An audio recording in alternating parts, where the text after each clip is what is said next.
Hey guys, welcome back. And if you're new to this channel, thanks for checking me out. Today I want to show you one of the rarest Foxbody Mustangs ever made, the ASC McLaren. Now, as to the history of this car, this is the brainchild of a Ford engineer by the name of Peter Muscat. He worked for Ford in the 70s and 80s, and he also had a wife that worked for Ford.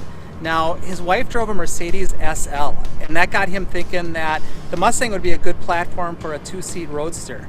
So he pitched the idea to Ford, and Ford really liked it, but they were coming out with their own Mustang convertible in 1983, and they didn't want a roadster to compete with that, so they suggested that he take the idea over to Mercury. So what Peter did is he took a 1980 two-door coupe and he did the conversion himself and pitched the idea to Mercury. Mercury went along with it, and the ASC McLaren was born.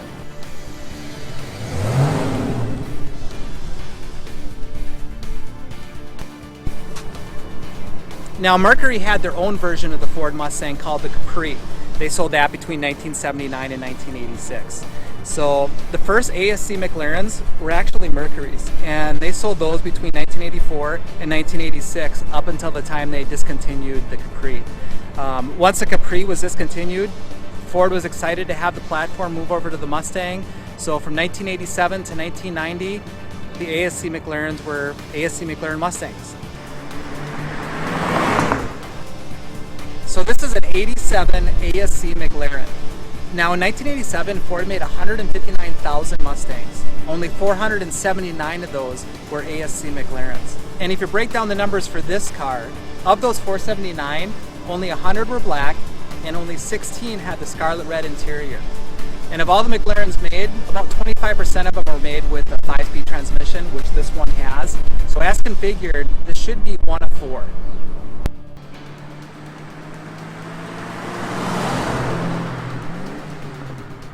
Now, Ford didn't actually do the conversions themselves. They farmed that out to a company called ASC, American Sunroof Corporation. Now, they were a big name in the conversion business. They did factory conversions for companies even like Porsche and Chevy. Companies that wanted to do a convertible of a certain model but didn't want to do the engineering themselves, they actually had ASC do it for them. So if you see a Porsche 944 convertible or the Camaro convertibles from the 80s, those were all done by ASC. So the end result was a very factory-like finish and a well-operating top and a high quality. So they had a special order form that they would actually send to the factory where they would order up a Mustang 5-liter coupe, and they would have that body put on the stiffer frame of a GT, and then they would also have that model mixed in with a variety of GT and convertible parts. That would get shipped over to ASC, and they would laser cut the roof and then do the two-seat conversion themselves. And then they got McLaren in on the mix, and McLaren handled all the suspension work for these cars, shocks, springs, and they did the handling portion of the build. So another thing ASC did, they actually cut the windshield pillars and angled back the whole windshield assembly a few degrees. So that, along with a shorter cockpit and a lowered ride height of 1.5 inches, it really gives the car a long, low, sleek look. And if you look at the top, you can really see the Mercedes SL influence in it. Around back, these cars got a unique spoiler on the back. The taillights are unique to this model, as is the lettering and the bumper. If we move off to the side, they did a special plaque on here honoring the designer of the car, Peter Muscat. These cars also had unique side skirts. The wheels were unique to ASC McLarens. They're 15 inches, which sounds crazy small by today's standard, but that's kind of what they did back in the day. And in the front, they didn't do a lot of modifications in the front. That's a standard GT bumper cover with the exception of an insert that says ASC McLaren.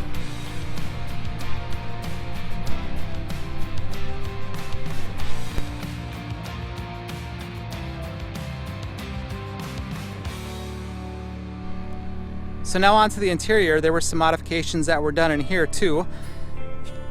For starters, obviously the back seats are gone, but they do have these little shelves back here that open up for storage. Kind of handy. These cars got their own unique seats. They're actually really comfy and well made. They have their own lettering on them. Each car got their own production number. Mine is number 302, which I think is quite fitting since it's a 5.0. The center console in these cars are all unique. Open up and it has a specialty cassette holder because CDs weren't around in 1987. They have unique badging on the door panels. But otherwise a lot of standard factory stuff, the 5-speed T5 transmission, radio, climate control, steering wheel, all the gauges, all that's factory Fox stuff. As far as the engine goes, it's just a standard 5.0 302 engine, which is not a bad thing. These are fantastic engines, great low-end torque, very reliable. But this isn't any faster than a regular GT of the day, which is kind of disappointing. It would have been neat if they would have souped it up a little bit, but I guess this car wasn't all about go fast performance. It was about cruising and style, and they kind of left that up to the Celines of the day. So that's it for tonight. Thanks for watching, and especially thank you to the Mustang guys who have been following and making comments and really encouraging me. Kind of new to this YouTube thing, still figuring it out, and hopefully my videos will keep getting better. Have a couple more things I'm going to do to the car, some cosmetic things, a couple repairs that I want to document, and this weekend I'm going to be headed back to Cars and Coffee. Got a couple of videos I'm going to do there, and now that I'm getting back into my Mustang roots, I might do a video focusing on the Mustangs that are at the show.